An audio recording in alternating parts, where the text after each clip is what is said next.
আকাশবাণী বিয়লিৰ আঞ্চলিক বাতৰি পঢ়িছো গায়ত্ৰী শৰ্মা চক্ৰৱৰ্তীয়ে। দেশৰ 10খন ৰাজ্য আৰু কেন্দ্ৰীয় শাসিত অঞ্চলৰ মুঠ 96টা সমষ্টিত আজি পুৱা 7 বজাৰ পৰা লোকসভা নিৰ্বাচনৰ চতুৰ্থ পৰ্যায়ৰ ভোটগ্ৰহণ প্ৰক্ৰিয়া অব্যাহত আছে। ভোটগ্ৰহণ আজি পুৱা 7 বজাত আৰম্ভ হৈছে আৰু সন্ধিয়া 6 বজাত সামৰণি পৰিব।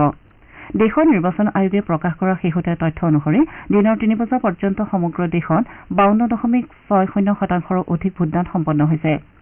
অন্ধ্ৰপ্ৰদেশত 55% অধিক, বিহাৰত 45% অধিক, জম্মু কাশ্মীৰত প্ৰায় 30%, ঝাৰখণ্ডত 56.42%, মধ্যপ্ৰদেশত 59.63%, মহাৰাষ্ট্ৰত 42.35%, উৰিয়াত 52.9%, তেলেংগানাত 52.34%, উত্তৰ প্ৰদেশত 48.41%, পশ্চিমবংগত 66.05% ভোটদান হোৱাৰ তথ্য পোৱা গৈছে।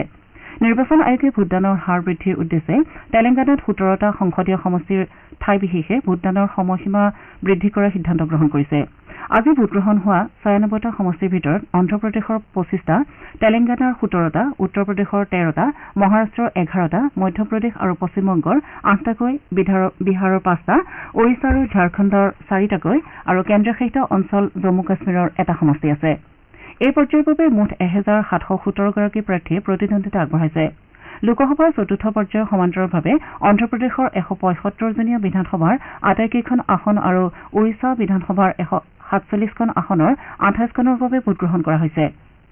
চতুৰ্থ পৰ্যায়ত প্ৰতিদ্বন্দ্বিতা আগবঢ়োৱা আগশাৰীৰ নেতাসকলৰ ভিতৰত কেন্দ্ৰীয় মন্ত্ৰী তথা বিজেপি নেতা গিৰিৰাজ সিং, অৰ্জুন মুণ্ডা, জি কিষাণ ৰেড্ডী, অজয় কুমাৰ মিশ্ৰ, JDUৰ ৰাজীৱ ৰঞ্জন সিং, সমাজবাদী পাৰ্টীৰ অখিলেশ যাদৱ, কংগ্ৰেছ নেতা অধীৰ ৰঞ্জন চৌধুৰী, তৃণমূল কংগ্ৰেছৰ মহুৱা মৈত্ৰ, শত্ৰুঘ্ন সিনহা আৰু AIAMৰ আছাদুদ্দিন ওৱেচি অন্যতম।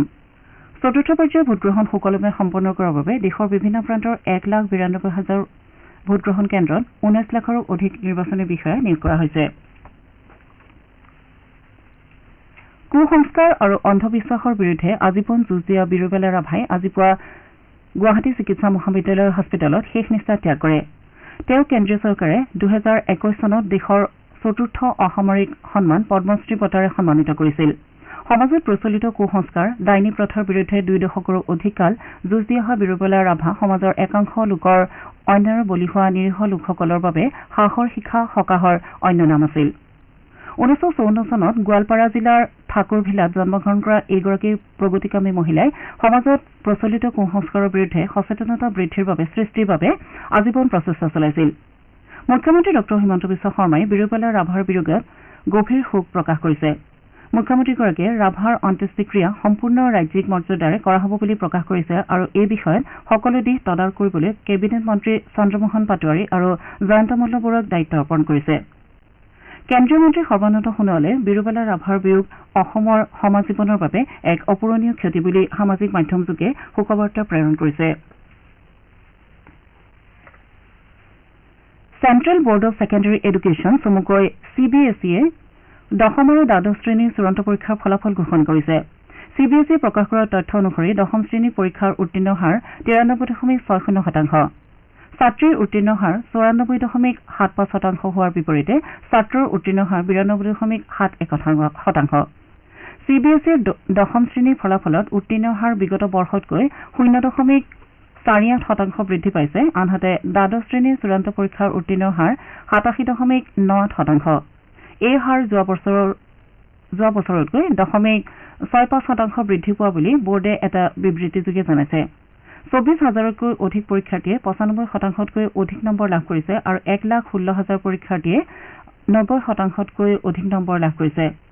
পৰীক্ষাত সফলতা অৰ্জন কৰা শিক্ষাৰ্থীসকলক প্ৰধানমন্ত্ৰী নৰেন্দ্ৰ মোদীয়ে সামাজিক মাধ্যমযোগে অভিনন্দন জ্ঞাপন কৰিছে। উল্লেখযোগ্য যে এই বৰ্ষত প্ৰায় 39 লাখ ছাত্ৰ ছাত্ৰীয়ে 10ম আৰু দ্বাদশ শ্ৰেণীৰ পৰীক্ষাত অৱতীৰ্ণ হৈছিল।